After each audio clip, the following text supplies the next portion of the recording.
Welcome to Karpagam creations. இன்றைக்கி நம்ம creamy white sauce spaghetti எப்படி பண்ணலாம் தான் பார்க்க போகிறோம். அதுக்கு நான் இந்த பேனில் கொஞ்சமாக நெய் ஆட் பண்ணிக்கோங்க.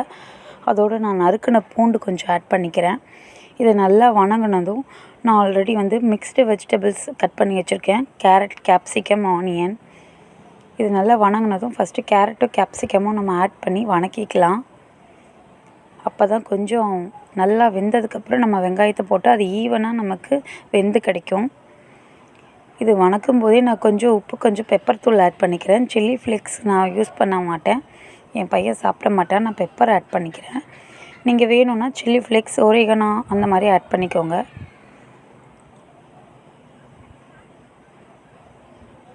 நான் இன்பிட்வீன் கேப்பில் நான் அந்த ஸ்பெகட்டியை வேக வச்சு எடுத்து வச்சுக்கிட்டேன்.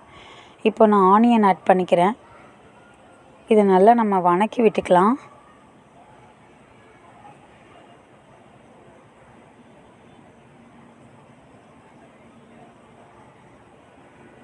இது நல்லா வணங்குற கேப்பில் நம்ம க்யூப் சீஸ் வச்சுருக்கேன். க்யூப் சீஸை நம்ம நல்லா துருவி எடுத்துக்கலாம். அப்படின்னா நமக்கு க்ரீமியாக கிடைக்கும். இந்த மாதிரி நான் துருவி எடுத்துக்கிறேன். இப்போது நான் கொஞ்சமாக கோதுமை மாவு, கொஞ்சம் ரா மில்க் ஆட் பண்ணி கலந்து விட்டுக்கிறேன். அப்போ தான் நமக்கு இன்னும் கொஞ்சம் கூட நமக்கு க்ரீமி டெக்ஸ்சர் கிடைக்கும்.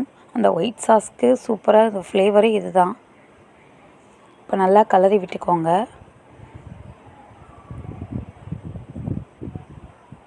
இப்போ நம்ம ஆல்ரெடி துருவி வச்சுருந்த அந்த சீஸை இதில் ஆட் பண்ணிக்கலாம். ஆட் பண்ணிவிட்டு இன்னும் கொஞ்சம் பால் வேணாலும் நீங்கள் ஆட் பண்ணிக்கலாம். எனக்கு போதும், ரொம்ப திகட்டிடும்னு சொல்லிட்டு நான் கொஞ்சமாக தான் ஆட் பண்ணியிருக்கேன்.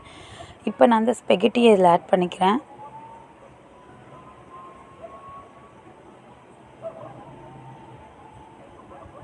ஸ்பெகட்டி எப்படியும் ஒரு 20 மினிட்ஸ் அபோவ் வேகும். அந்த அளவுக்கு டைம் எடுத்துக்கும்.